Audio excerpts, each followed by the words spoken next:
Okey, Assalamualaikum, bersama saya WK Sokotumus. Okey, pada kali ini kita pergi ke penerangan berkenaan dengan 10 step pengurusan kelayahan tanah. Iaitu kita pergi kepada kandungan yang ketiga, iaitu info mengenai tanah.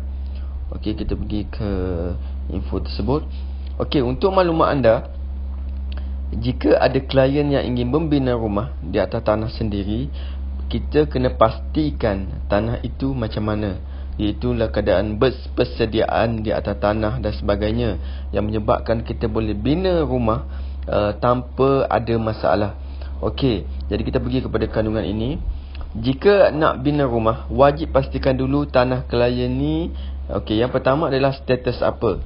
Okey, kebiasaan jika kita bercakap mengenai tanah, dia punya status ada 3, iaitu lot commercial, status bangunan dan juga pertanian.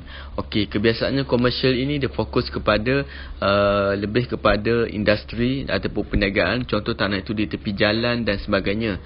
Ataupun ada juga yang fokus kepada industri, yang mana lebih kepada pembinaan kilang ataupun industri proses. Seperti mana kita tengok tanah itu, dia fokus kepada pembinaan kilang. Alright. Okey, yang kedua adalah lot status bangunan, di mana kita tahu status bangunan ini memang tanah yang bersedia ataupun ready untuk dibina bangunan, sama ada pembinaan rumah ataupun lot kedai ataupun rumah atas awan seperti flat, kondo dan sebagainya. Okey, seterusnya adalah pertanian. Kita juga sedia maklum bahawasanya tanah ini sebelum dia pergi kepada bangunan, kebanyakan tanah dia daripada pertanian. Okey, untuk pertanian ini kita kena tengok juga pertanian ini dia banyak kategori dia ataupun jenis dia. Okey, yang pertama kita boleh tengok tanah padi. Jika kita tengok tanah padi, kebanyakannya tanahnya lebih rendah dan juga keadaannya juga biasa berair lah. Okey, ada air untuk tanaman padi. Dan jika kita nak convert ataupun nak bina rumah atas tanah padi, semestinya kebiasaannya kita kena tambun tanah tu dahulu. Tambun tanah tu dulu sampai tanah itu ready ataupun kukuh, dia punya tapak dan juga stabil, barulah kita boleh bina bangunan di atas tanah tersebut. Jika kita bina juga tanah dalam keadaan padi, kebanyakannya yang akan menyebabkan masalah kepada bangunan untuk jangka masa, kerana menyebabkan keretakan kepada bangunan. Okey, itu faktor dia jika kita bina di atas tanah yang tidak stabil ataupun struktur dia tidak kuat. Okey, seterusnya tanah pertanian kelapa sawit. Okey, kebanyakan tanah kelapa sawit ini dia berada di pinggiran bukit dan kebanyakannya tanahnya beralun. Okey, beralun. Jika kita nak bina rumah di atas tanah kelapa sawit yang jenis beralun dan bukit ini, kita perlukan faktor ataupun kelulusan engineering yang sangat certified, kerana ia melibatkan ketahanan bangunan tersebut jika ada risk ataupun yang berkaitan dengan environment luar, contoh cuaca ataupun pengaliran air ataupun risiko kepada tanah runtuh. Jadi jika ingin membina rumah di atas tanah yang kelapa sawit ini, dia memerlukan pemeriksaan atau penelitian daripada pihak yang berwajib, seperti mana bahagian engineering, okey, arkitek dan sebagainya. Okey, dan seterusnya adalah tanah jenis pertanian, tanah jenis getah. Okey, untuk makluman, kebanyakannya klien mempunyai struktur tanah yang stabil, okey, daripada kalangan pertanian asalnya getah. Okey, apabila getah, ini bermakna ya. Okey, struktur getah ini bermakna struktur getah ini dia lebih kepada, okey, kalau anda perasan struktur getah ini kebanyakan tanah sangat stabil, yang mana kita akan clear sahaja tapak tersebut dan kita boleh membina rumah. Dan tapak daripada getah, sebenarnya struktur tanah sangatlah stabil dan juga kuat dia punya struktur dia. Okey, ada lagi beberapa tanah daripada pertanian, okey, tetapi yang lebih ketara ataupun lebih umum, kebanyakannya membina, okey, rumah dari asalnya, pastikan tanah itu stabil dan juga kukuh. Okey, jika dia tidak kukuh ataupun rendah, anda ataupun klien tersebut kenalah tambun dulu, okey, tanah tersebut sehingga dalam keadaan betul-betul bersedia untuk membina rumah.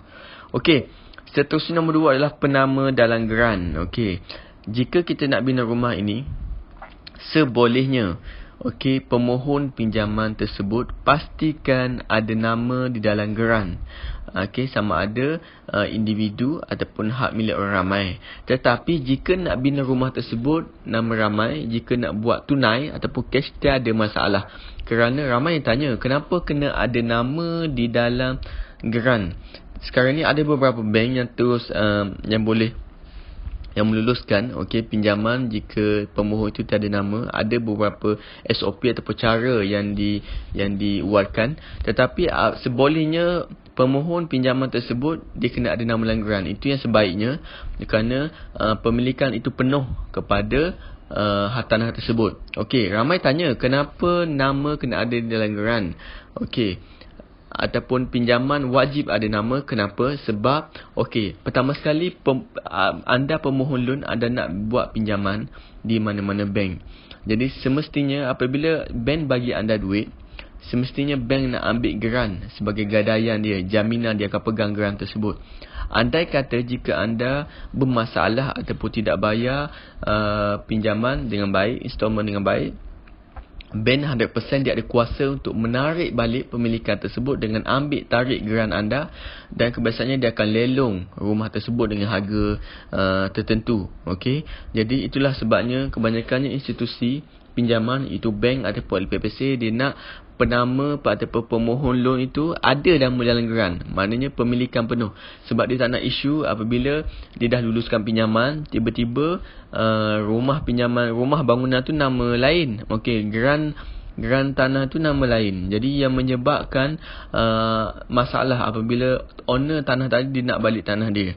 Tetapi sekarang ni banyak SOP atau cara yang menyebabkan boleh lulus. Tiada masalah jika penama dalam geran itu tidak sama dengan pemohon. Kerana ada beberapa bank yang telah pun menerima, tapi dia punya SOP dan juga caranya sangat ketat lah. Seterusnya adalah tapak redi pembinaan. Seperti mana saya maklum tadi, sebolehnya jika nak bina rumah, pastikan tapak rumah ataupun tapak tanah yang ingin dibina rumah tersebut dalam keadaan bersedia. Maksudnya bersedia terutamanya dari segi level tanah tersebut. Jika tanah itu rendah daripada jalan asal, jika anda perasan jika tanah itu dekat dengan jalan tar dan sebagainya, yang mana jalan sedia ada, sebolehnya tanah lot itu dia sama level dengan jalan jalan tar. Jika tidak sama, sebolehnya owner tanah tersebut tambun dulu tanah sampai dia sama level. Kerana jika tanah lot itu lebih rendah daripada jalan dan sebagainya, kerana level jalan itu adalah level yang standard yang digariskan oleh majlis, majlis kawasan, majlis daerah.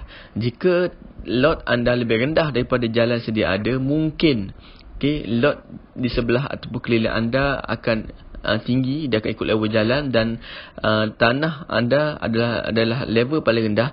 Berkemungkinan yang akan menyebabkan apabila hujan dan sebagainya, air akan mengalir ke lot tanah anda. Sebab tanah anda rendah daripada orang lain, yang akan menyebabkan air akan mengalir kepada rumah anda.